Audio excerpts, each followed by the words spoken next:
Today I'm bringing you a build for one of the highest DPS supers in the game, and that is Cataclysm Nova Bomb with Spirit of Star Eaters.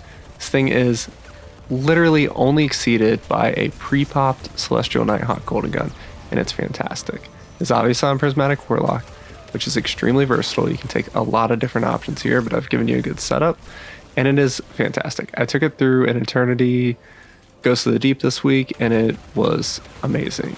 Very few deaths, killer damage, and just really great. You can see here, I'm testing this out on a Legend campaign mission, 15 power level under.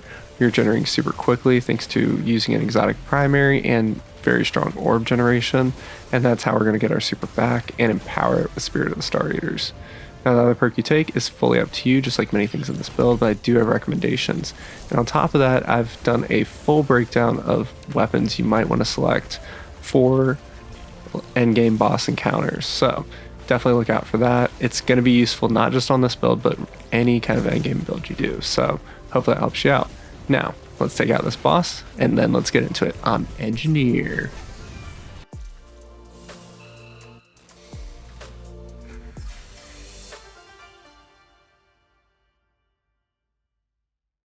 As always, I like to do an overview of the build first so you know what you're getting into. The goal of this build is to use Nova Bomb for DPS on Prismatic, stay in Transcendence a lot, and also maximize your weapon damage as much as possible so you can have good total raid DPS. Now, I've tested this up to 15 power level under. I think you can go even further with it. Prismatic is very strong. We have very solid damage resistance and all that, so it's going to do well there. You're just going to have to play carefully as always. Now on the pro side, you can get plus 77% weapon damage boost, and for linear fusion rifles and fusion rifles, you can get up to plus 96% damage boost thanks to particle reconstruction artifact perk this episode. For your super, thanks to artifact perks once again, you can get up to 114.5% boosted super damage. And if you can get a weaken effect in there, then that goes up to plus 147% super damage, which is crazy. It's very versatile with aspects and weapons and exotic class items. I'm going to give you options and some recommendations, but definitely tweak it to whatever suits you best and what suits the content best. But it's pretty solid damage reduction too. And this does not include resilience or mods, but you can get 74 to 82% damage reduction, and that's mostly based on whether you have the Void Overshield up. On the con side, slow Nova Bomb tracking is rough sometimes. Sometimes it'll just go right past the boss and you just feel real dumb. Slow is also huge. It blocks shots and that can be annoying, so be a little bit careful with how you throw it. And then it does require one specific perk on the exotic class item, and that can be a little bit of a bummer, but you have so many great options to go with it that I don't think it's too bad. So what kind of drove this is a few weeks ago, I did a DPS comparison of supers, and how I calculated this was I took total super damage by community testers like Aegis and Spider Reviver, and what I did is I figured out what the cast time / animation lock of a super is. That is a time that you cannot shoot, and I took that time and then I divided the damage by that time, and that gives you a super DPS. So this is the DPS contribution just of your super. Now, at the very, very top, as I mentioned before, Golden Gun Nighthawk, pre-popped before damage and immediately fired as soon as damage starts, is the absolute peak. That is the best you could possibly do. But this build is second place. It does over 715,000 damage, and it only takes you out of the fight for a second and a half, which comes out to a crazy high DPS. This is outdoing Thunder Crash. This is outdoing a Star Eater Blade Barrage or Gathering Storm or Needle Storm. And the cool part is, if you don't even have this exotic class item, you can see that normal Nova Bomb Cataclysm is really not that far down. It is kind of up there with a normal Celestial Nighthawk Golden Gun that is popped during the damage phase. So just crazy. Maybe they should buff Golden Gun just a little bit because it requires a lot more work, but really good. Just as a reference point too, if you aren't using Star Eater at all and you're on Void, Vortex Nova Bomb is also really solid damage. You just need the boss to stay in that Vortex well for a bit. I also want to mention too that Needle Storm is a pretty solid contender as well. Once again, not quite as high, but with Star Eater scales, it does get pretty up there. I will say the buff doesn't always apply consistently just because of how much of Needle Storm's damage is done by Threadlings, but you have an option there if for some reason Nova Bomb isn't working for you. On that note, let's talk about our exotic items. This is the Warlock exotic class item, Solipsism, and we want it with Spirit of the Star Eater because that is what gives us our super damage boost. Now, if you don't have this, this requires the final shape, but that also is what you need to get Prismatic itself. And then to get these, you can get them from Dual Destiny or Zur. Sometimes there's seasonal events that also give you a source of these, and that's great, but I definitely recommend you do Dual Destiny at least once on each class so that you can get access to perk attunement, which will let you make it so one perk shows up more often. In this case, that you want it to be Spirit of the Star Eater. What this exotic does is once your super is fully charged, every orb of power you pick up gives you a stack of Feast of Light, and that goes up to 6 stacks. And at 6 stacks, you get the maximum damage increase, and it scales up proportionally. Now, it normally tops out at 70%. But Nova Bomb and Thunder Crash have a specific nerf to them that drops it to 50%. And then Twilight Arsenal and Titans only gets 25%. So keep that in mind. I have taken the liberty of making a table for Nova Bomb here, which is the 50% boost. And so you can see how much you get for each stack of Feast of Light. I've also included a percent of total buff here. So 1 stack will give you 26% of the total buff, 2 stacks gives you 52%, 3 stacks get you to 78%. And then the next few just give you a few until you get up to 100%. So try and get at least 3 stacks of Feast of Light, but always try and get 6 if you possibly can. And in most encounters you can. What class perk do you pair this with? You have a lot of options here. You actually have some pretty great options. My personal favorite is Spirit of Endless Light. It lets you spam your abilities a little bit more, which is great. Spirit of Necrotic will give you a little bit of extra ticking damage on your melee.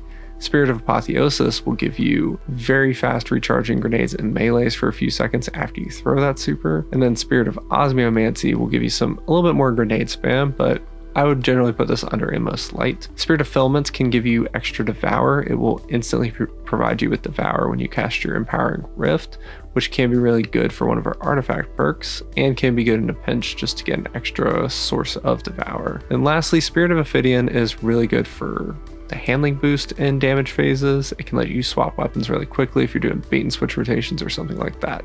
So keep that in mind. You can see here, there are 6 options here listed, and there are 7 potential perks.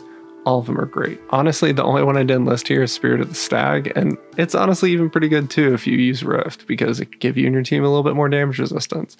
You can't go wrong. Spirit of Star Eater is great, and everything you combo with has a use. So just keep that in mind. Moving over to our aspects and abilities, our first aspect absolutely wants to be Feed the Void. This is a just fantastic aspect. You get the Enhanced Devour, which will give you a full heal and grenade energy on every single kill. This is going to keep you alive. It's going to keep your grenade energy coming in, and it's just very strong. Now, if you have another source of Devour, it'll probably be the weaker Devour, and that's okay too, but that does free up an aspect, so that can be valuable. For our second aspect, I recommend Hellion. This is the best for increasing your DPS during a boss phase. You cast your class ability, and you get a fire buddy that shoots fireballs at enemies, and it's great. This is very flexible though. Lightning Surge can get you your super really quickly, and it does some great damage, and usually provides you Amplified and Bolt Charge. Weaver's Call will provide Threadlings, which can do some really cool things this episode, like severing enemies. Bleak Watcher is always really good for crowd control and Transcendence energy generation. Tons of great options here, so you really can't go too wrong. On the super side, we want Nova Bomb, but maybe you can use Needle Storm in a pinch. Nova Bomb is probably your best option. It's the highest DPS, and that's why we're using it. For the grenade, I usually would stick to Threadling or Cold Snap Grenade. You can see both in gameplay today in this video. Both have a 62.5% flat gain factor, but a big thing here is you want to help out your Transcendence energy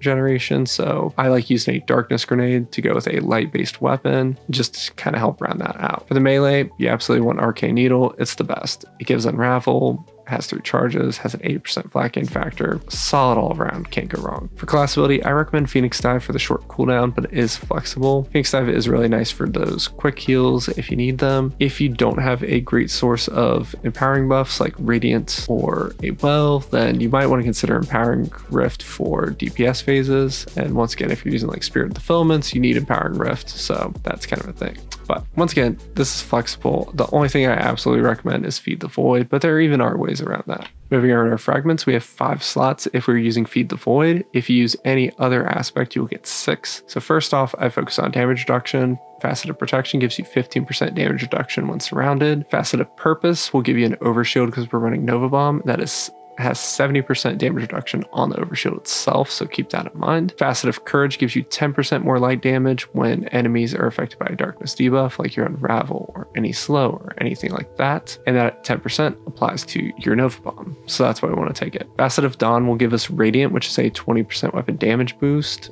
when we use our powered melee and get a hit. But if you're in a well, you absolutely don't need this because well is a stronger buff at 25% and you can drop this. Facet of Hope will give you plus 40% base class regen when you have one elemental buff. It's things like Devour or Amplified or Overshield, but when you have 2 elemental buffs, you get plus 60% base class regen, and that's really cool. And will help keep that Hellion up so that you always have it for your DPS phases. Now, you have a lot of great alternate options. If you're running kinetic weapons and you want more Transcendence energy, Facet of Grace is really good. It will generate both types of energy and give you even more. Facet of Dominance is your best source of weaken on Prismatic Warlock. It makes your void grenades weaken, and it'll also make your arc grenades jolt. This includes the void side of Transcendence grenades, so it's a really easy way to weaken during those DPS phases, and that weaken will boost the damage of your Nova even further. But just coordinate with your team. You only need one source of weaken really going on, and a lot of DPS this episode is focused on linear fusion rifles, which have another source of weaken, so it's a little bit down. Otherwise, I would definitely put this in the build. Facet of Solitude will give you free sever on precision hits. If you're using something that hits the boss in the face, then Facet of Solitude is a 40% damage reduction coming out of that boss, and that's just invaluable. Lastly, Facet of Generosity will generate orbs of power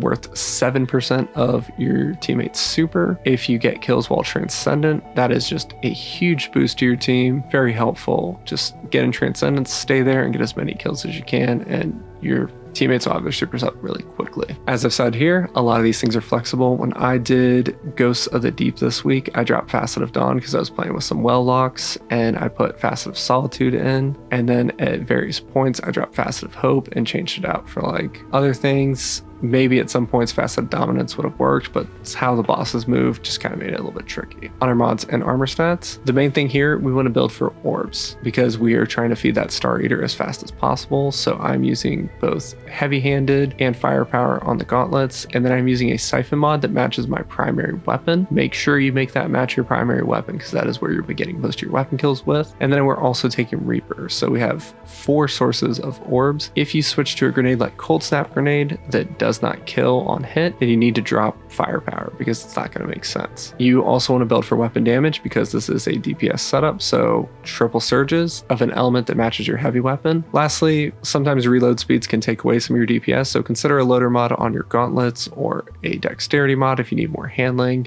Whatever you need. It's just definitely a factor to consider for DPS. On the stats, max out resilience, max out discipline, get as much strength and recovery as you can, and then intellect just goes to 30. That's pretty much it. For artifact mods, these are not required for this build. It is going to be very strong even without this artifact, but we do have a very good artifact right now, so we want to take advantage of it. Column 1 is completely up to you, whatever you want to use for anti-champion counters. In column 2, Volatile Marksman will give you free volatile rounds for void weapons, and you can boost for extra class ability energy on every volatile explosion. Unraveling Orbs will give you unraveling rounds on orb pickup. You can also boost this for more strand weapon damage against strand debuffed enemies, which can be really good for DPS. One alternate though is Legend Incarnate. This works with the Vault of Glass weapons like Hezin Vengeance, the best rocket launcher in the game currently, and it will boost the damage by 10% if you use your super, so very helpful for using that, but otherwise you can switch off of this. In column 3, I highly recommend Disruptor Spike. If you have any source of Sever in your build, it will take the Sever damage reduction coming from enemies from 40% to 52%,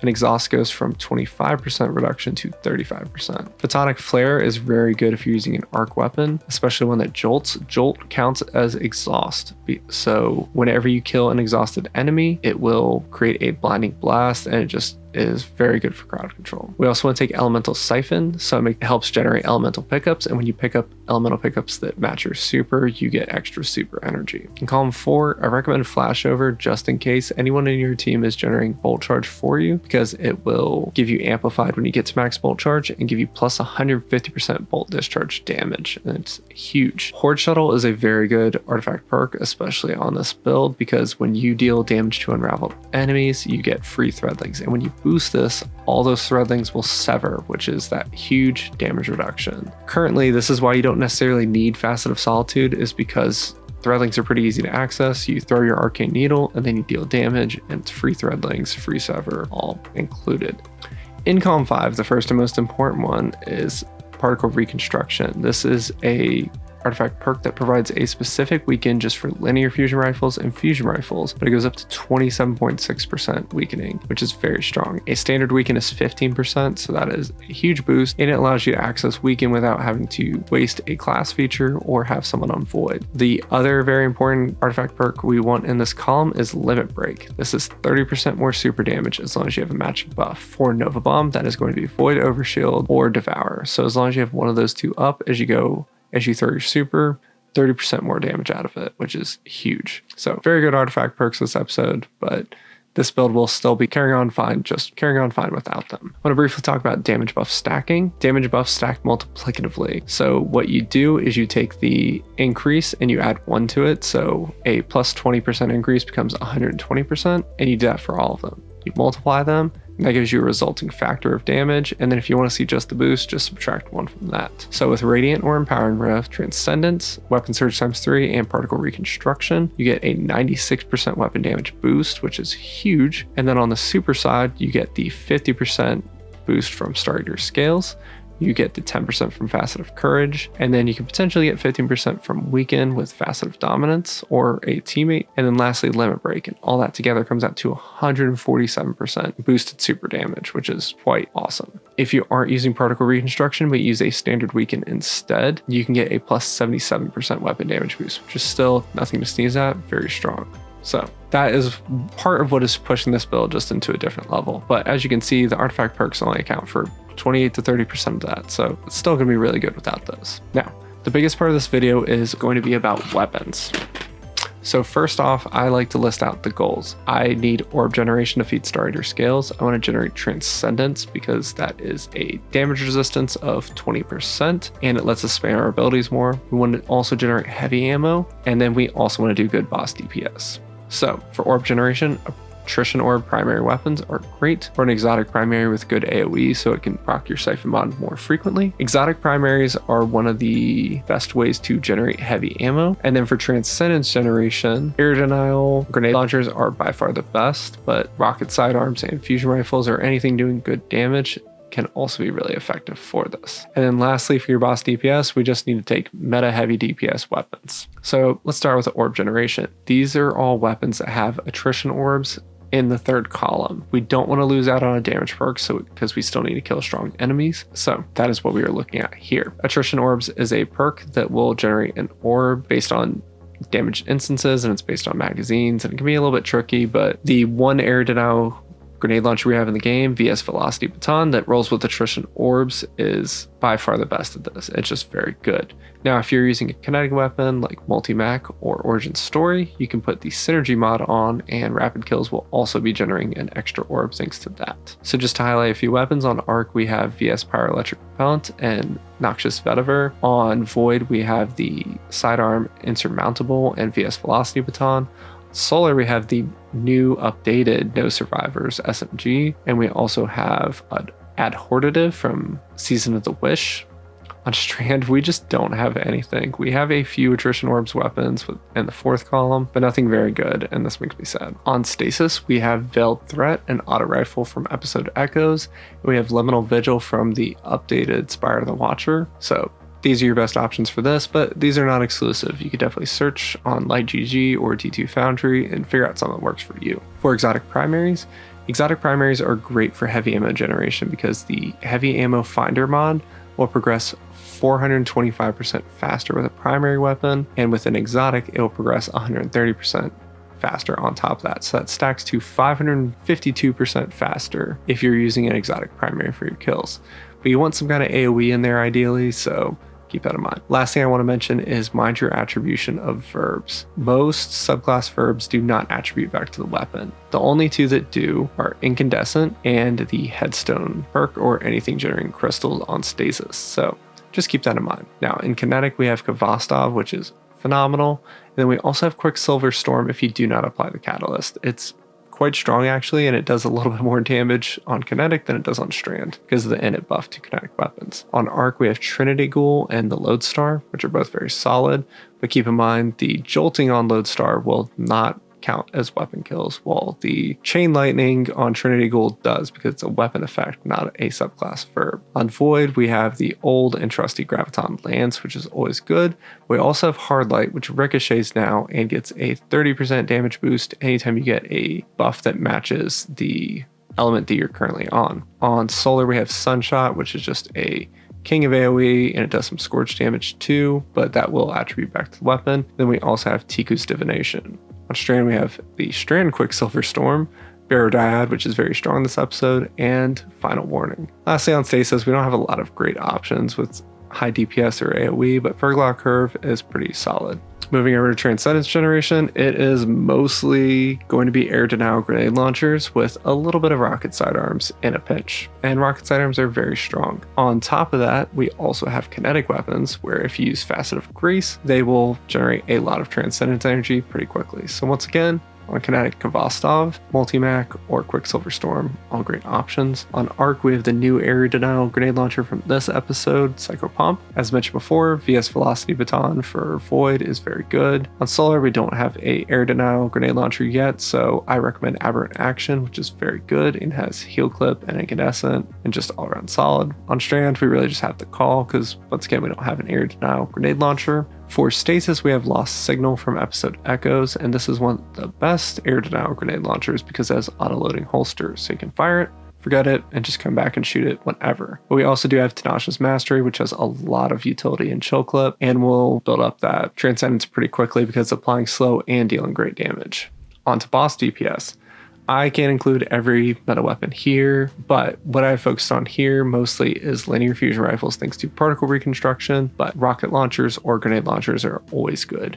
Currently, rocket launchers are a little bit outshining grenade launchers for most of the damage phases we're in, so I've listed a few of those here, but there are also some encounter-specific weapons that make sense. For example, in close-range encounters with the right duration, Lord of Wolves, which is actually a special exotic weapon, is extremely strong. People are using it on Ekthar, and it's very good. Now, just to go through these, the only kinetic heavy weapon is Microcosm, but it is very good, and it gets a damage boost after you use your super, so that does synergize with this build. On Arc, Queensbreaker is one of the strongest heavy weapons this episode thanks to particle reconstruction and recent buffs. But if you want a legendary option, we have Storm Chaser from Duality. On Void, we have two options for linear fusion rifles. We have Mistral Lift and Doomed Petitioner. Both are burst fire ones, so they will build up that particle reconstruction quickly. Then for rocket launchers, all we have is Tomorrow's Answer because for some reason we can't get a really strong Void rocket launcher. Now, if you want an exotic option that's a little bit different, Leviathan's Breath is very strong. It does require precision hits, but it hits well. You just absolutely need the catalyst to make it work. On Solar, as mentioned previously, Lord of Wolves is extremely good. On the linear fusion side, we have the new linear fusion Finality's Augur, which is very good. Just recently got some buffs. You can also take Sleeper Simulant, which I don't show here, but it is always a solid linear fusion rifle for Solar. If you are wanting a legendary option, Briar's Contempt from Root of Nightmares is good.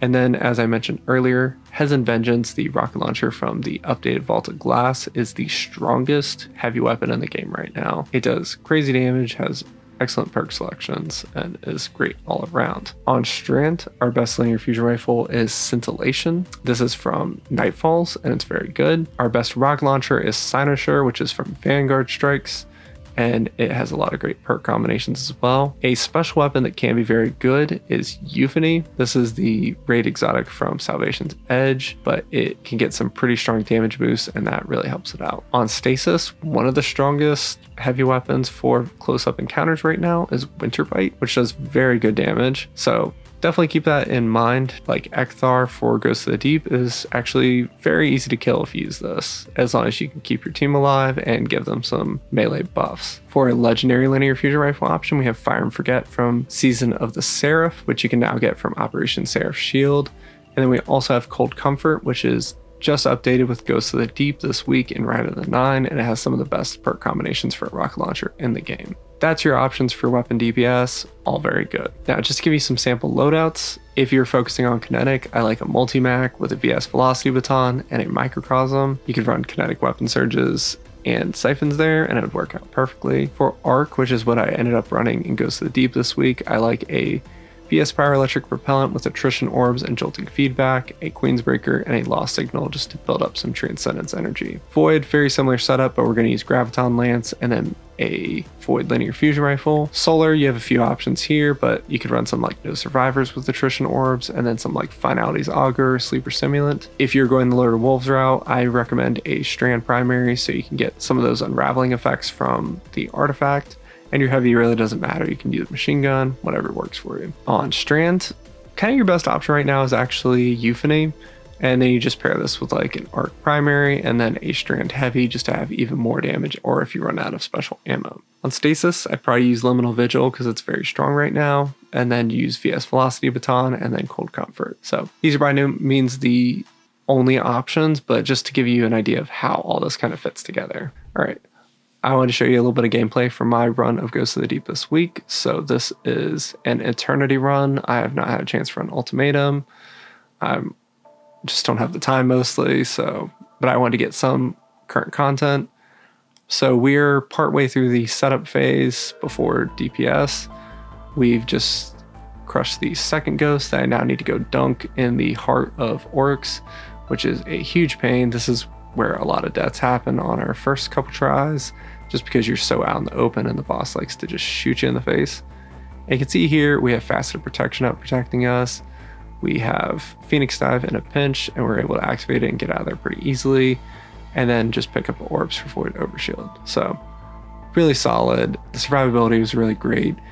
One thing with Star Eater is that you don't want to die because you will lose all your stacks of Feast of Light, so it's very important to stay alive, which is also very important in the current setup of Rite at the 9 because you get worse loot the more you die. We are taking out the last Hive Light Bearer here. See, just working through there as a team. And then we're going to come out and activate the last one, which will be up at the top of the hill so that we can get a good view. In case you aren't aware, you have to activate 3 of these, and you always want to activate the last one on a place that is good for DPS so you don't have to reposition. So right up here at the top, we're mostly isolated from enemies, and that's helpful. Teammate activate it, and now we can drop the boss's shield.